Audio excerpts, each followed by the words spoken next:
Stay tuned to the end of this video for a special message from Portly.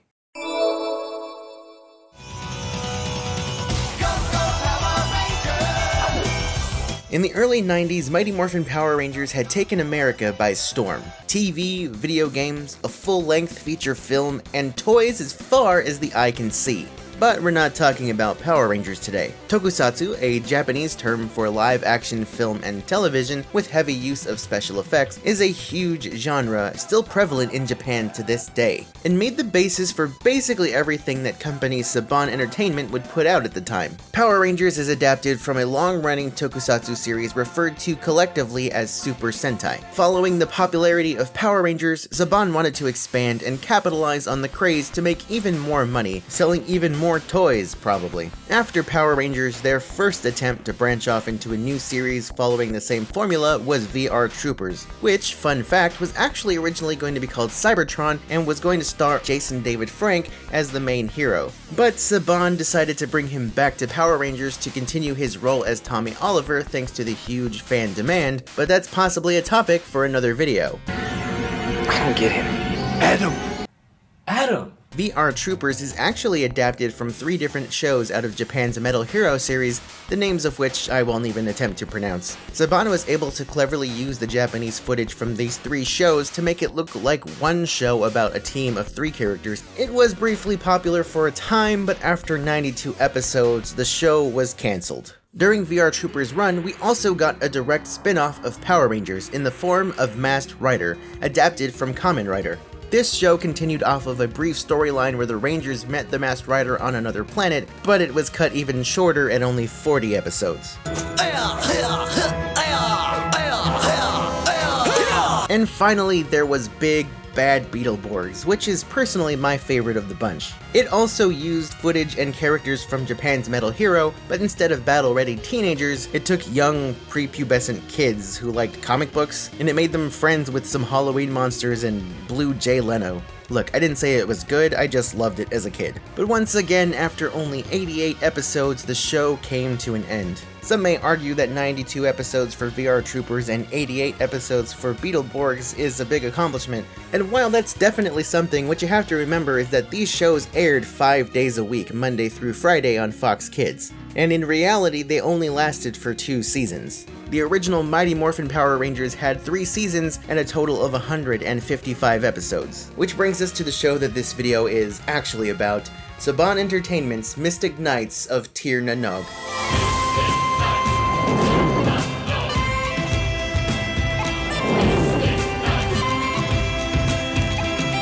That's right, in 1998, Power Rangers was still going strong, but Saban Entertainment was still determined to come out with that secondary show to leech more money off of kids and their parents. This time they thought, hey, if these Japanese adaptations aren't working, let's make something entirely new and original that we'll create ourselves, set it in ancient Ireland with magic and knights and wizards, instead of like cool space ninjas with giant robots.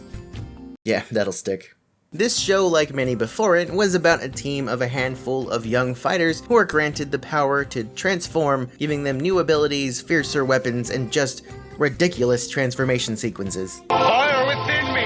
The air above me! The water around me! Earth beneath me! Forest before me! The garbage within me. It's a bunch of crap from Loot Crate. So join me as we watch like a couple episodes of Mystic Knights of Tir Na Nog. Apologies in advance for the video quality, all I could find was a crappy VHS rip. This show did not get a lot of love. Mystic Knights takes place in the kingdom of Kells, where the king is set to meet with the evil Queen Maeve to discuss a peace treaty, and we first meet our main hero, a druid's apprentice by the name of Rohan. I, Rowan, the peace treaty. Queen Maeve has arrived in Kells to give the agreement the royal seal of Tamra. Okay, first line of the show and I'm already confused. What the heck is he saying? Give the agreement the royal seal of Tamra. You know, I have a feeling whatever he's saying really isn't that important, so I'm just gonna move on. What the heck am I looking at? To be fair, this isn't the worst looking 1998 children's television CG, but it still looks like he's fighting an enemy from Baldur's Gate. I'm still unable to hold the illusion for more than a moment. Or perhaps I'm just very swift with the sword. Yeah, that's it. During the discussion of the peace treaty, Kells comes under attack from Maeve's forces, and it turns out the treaty was all just a ruse! Wow, a top 10 anime betrayal within the first 3 minutes! Who needs Game of Thrones when you have Saban Entertainment's Mystic Knights of Tir na Nog, am I right? We cut to Queen Maeve's evil lair, and you can tell it's evil because she has her smart light set to blue, where she calls upon Miter, who is referred to as a dark fairy. Miter grants Maeve with a dark magical runestone so she can be evil and junk and take over Kells, which is a land that she believes to be her birthright as it was once owned by her ancestors. Mida can grant you whatever you desire. He's gonna say for a price, isn't he? What a price. Yep, he said it. And the price, Fairy Lord? Mida shall collect his payment. He's gonna say in time. In time. Yep, there it is! Send to me a creature! Oh boy, some more awesome CG. Look, I know this was 1998, but this is still hilarious. I mean, look at that. So the monster attacks some of Kells' soldiers, and one of them goes to tell the king what's happened. Suddenly, Maeve appears in the castle. Seize that venomous witch!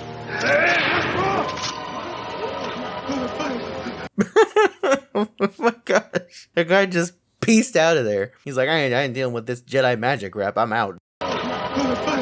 Hologram Maeve makes her demands and threatens to destroy Kells with her magic if the king doesn't surrender. Gandalf here informs the king of one last hope. The, quote, little people of Tir na Nog, end quote, once foretold of a hero, Draganta, who would bring peace to Kells, as prophesied in an ancient scroll. Meanwhile, this guard is just yelling at everyone. Scroll doesn't exist! It's a spirit from the other world. It's mystic legends! We'll send in every last warrior to defend Kells! Jeez, just chill out, dude. The king feels he has no choice but to surrender. So Dumbledore realizes that he has no choice but to reveal to Rohan that he's had this prophetic scroll all this time. And Rohan's previously unspoken of birthmark means he's likely the hero who will find Draganta, conveniently bringing this plot together within about 12 minutes. How lucky is that? The scroll is incomplete, so Yoda was unsure if Rohan really was the person mentioned in the prophecy, but they decide to give it a shot anyway. Rohan and Merlin come before the king to request permission to send Rohan out to find Draganta, and the king's like, nah dude, I gotta surrender. But Rohan, Prospero, and the king's daughter, Princess Deirdre, all convince him to let Rohan go.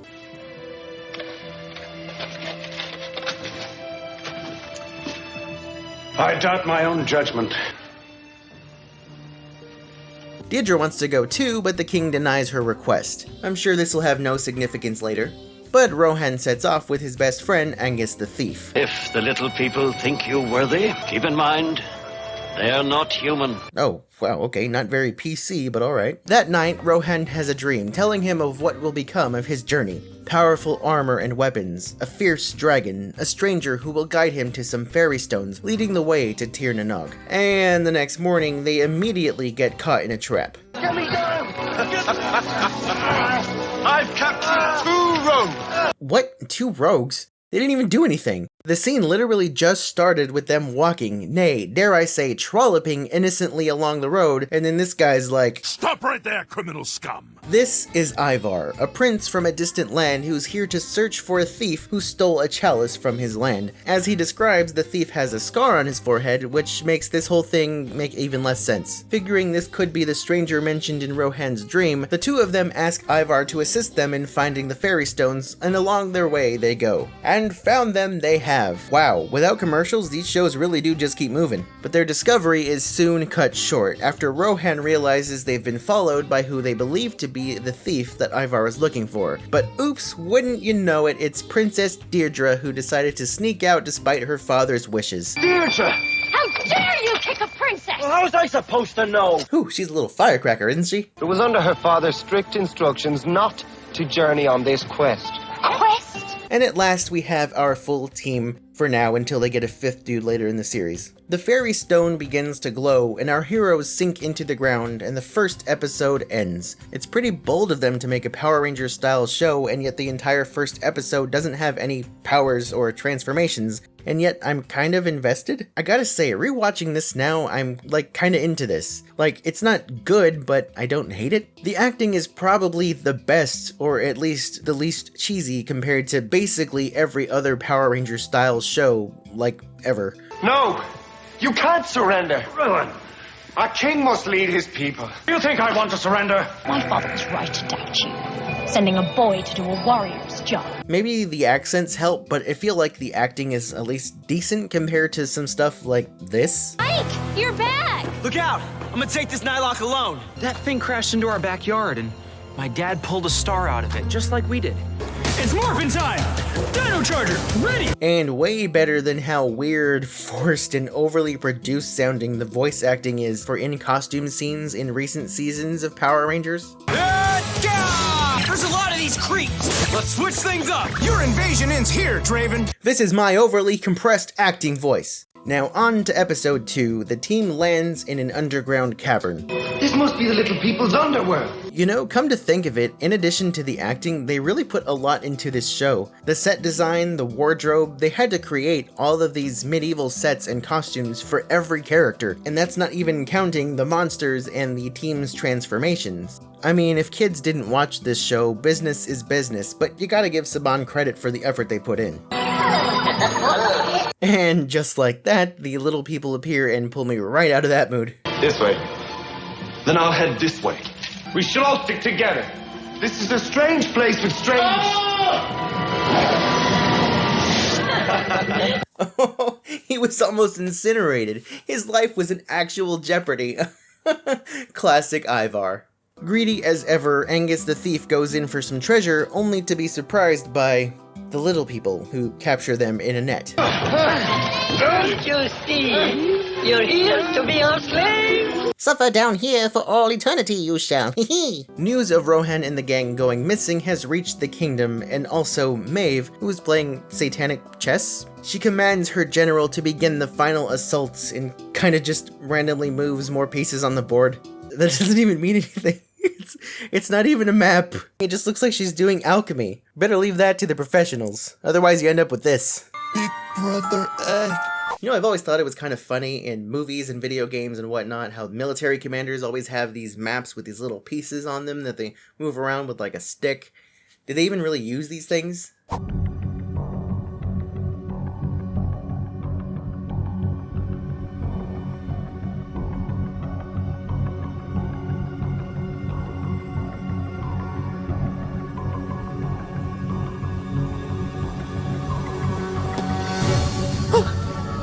Next, the Mortal Kombat Annihilation CG monster here attacks some villagers, and then we cut back to our heroes still in captivity, brought before the king of the little people. I'm still laughing about the chessboard thing. It's just the circle with a triangle on top of it. Still in captivity, brought before the king of the little people. Who dares enter the kingdom of Tyr? We've all gone incredibly mad, hee hee. I am Princess Deirdre of Kells. I demand that you release us at once. Okay. The team asks the king for help to find Draganta so they can fight back against Queen Maeve, but they're met with resistance from the little guy. How do I know you are the ones chosen to find Draganta? You recognize this? You hold the other part of the ancient scroll. The apparently very small other part of the ancient scroll. What the heck could have been missing if the scroll is like normal size for this little dude? At last we shall know what has been missing from the ancient scroll for millennia. The end. Really? The king challenges the four to a test to prove their worth. If they succeed, they'll get what they came for, but if they fail, they'll be turned into these things, which they call Spriggans. When does this test begin? It already has.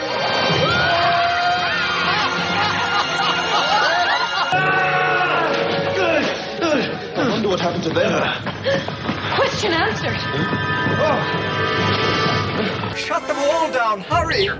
Ivar gets stuck in the trap until Rohan bravely goes back to rescue him, inspiring Ivar to pledge his loyalty. Angus gets sucked into a wall and is promised treasure if he deceives his friends and leads them to death, but he chooses to be honest. Afterward, the team sinks through the floor again where the little king tells them they've failed and begins to turn them all into Spriggans. Deirdre steps in and demands the king turn her into a Spriggan but save the others so they can save the kingdom. And with that, the king stops the spell and reveals that each of them has demonstrated qualities that deem them worthy. And I'm suddenly reminded that this is a Saban show full of all the cliches, so I should have seen this coming. The heroes are given powerful new weapons to aid them in battle, but no armor yet. Seriously, they return home, use the weapons in battle, vanquishing the monster, and there's this weird ADR. Be gone, evil vision! And yet here we are at the end of the second episode and still no transformations. In fact, it would take the next 4 episodes for each character to go on their own individual quest to obtain their own armor. You know, I do remember details here and there about this show, but I didn't watch it religiously like I did Power Rangers at the time, and yet I don't remember it taking this long for them to get their powers. I think I'm kind of seeing maybe why kids weren't interested in it from the get-go. With these kinds of shows, kids wanted the action now, they wanted it right away, give me the Mystic Knights, and yet here we are, and it takes them 6 episodes to finally become a team of Mystic Knights. But as an adult watching a 21-year-old failed kids show, and as somebody who used to watch Power Rangers a lot as a kid, I gotta say I kind of find the pace refreshing. If you've ever watched or even rewatched the first episode of Mighty Morphin Power Rangers, it all seems very rushed. The Rangers are already friends who somehow knew each other, Rita is freed from her chamber, Zordon teleports everybody to the command center and says, hey, you're Power Rangers now, and then after some resistance, they use their powers anyway, fight some putties, fight Goldar, summon their Zords, and the episode is over. Repeat, repeat, repeat for basically every episode to follow for years and years. Yet with Mystic Knights, so far there's a continuing plot surrounding a kingdom in danger, and 4 warriors on a quest to obtain the power to fight back, each with their own journey. The first 2 episodes barely have any fighting in them, let alone something as formulaic as fighting a monster, watching it grow, and killing it with the Megazord every episode like Power Rangers. In fact, I don't think that this show had anything like Zords, unlike all the rest of the shows that follow this formula. I know that the 5th guy, Garrett, had something called the Dragon Bow vehicle, but I couldn't find anything on it, other than that it existed and there was a toy. I have no plans to continue watching this, but I'm pleasantly surprised to see just how well done this show was. Unfortunately, like I said, the kids just probably weren't into it because after 50 episodes, it was cancelled. There was a second season planned called Mystic Knights Battle Thunder, of which you can find a logo and some images of leaked toys online, but that's about it. A lot of people remember VR Troopers and Big Bad Beetleborgs, but I feel like Mystic Knights has fallen into obscurity much more than any of Saban's Power Rangers inspired shows. It's frankly kind of hard to find anything outside of a lesser detailed Wikipedia page than the other shows, some toys on eBay, and a VHS tape on Amazon. You can even watch VR Troopers and Big Bad Beetleborgs on Netflix right now. I was totally expecting this to be the worst thing ever, being that it's a totally original show that Saban created on their own in the vein of all the tokusatsu stuff they borrowed from previously. But actually, they took chances and, in my opinion, had something competent. Look, I'm not saying this show is great or even good, but when you consider what this is, a failed, obscure Saban Entertainment TV show for children, I was definitely surprised by what I watched. The acting is actually pretty alright, and much less cringy than watching old or even current Power Rangers. And the amount of effort that went into producing this show with the props, the sets, the costumes, it's all pretty insane and yet a little heartbreaking when you consider how forgotten this show really is. The CG is laughable, sure, but they did it way before Power Rangers did, and they did it better than Beetleborgs. It's actually pretty okay, you know, for 1998 children's television. But when you take into account that this is a completely original show, not using costume and monster designs from an already established Japanese franchise, you gotta hand it to Saban for this one. But hey, that's just my opinion. What do you guys think? Do you remember this show? Is it your first time hearing about it? I definitely would really like to know, so let me know in the comments. Thank you for sitting all the way through this video.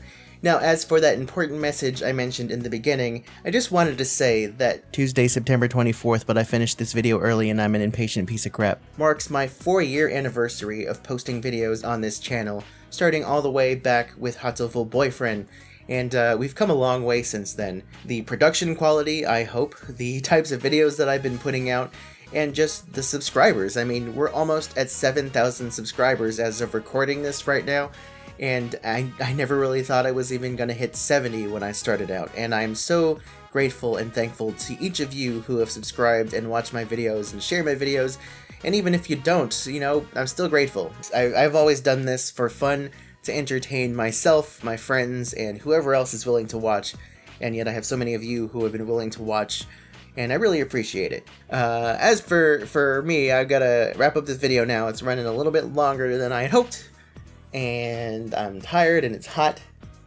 It's not that hot today compared to some of my recent videos, but it's still warm in this room. I'm rambling on. I'm gonna stop now. Bye, guys. 1, 2, 3, clap. That's how I sync up the video. Gasp! Gadzooks! Oh no!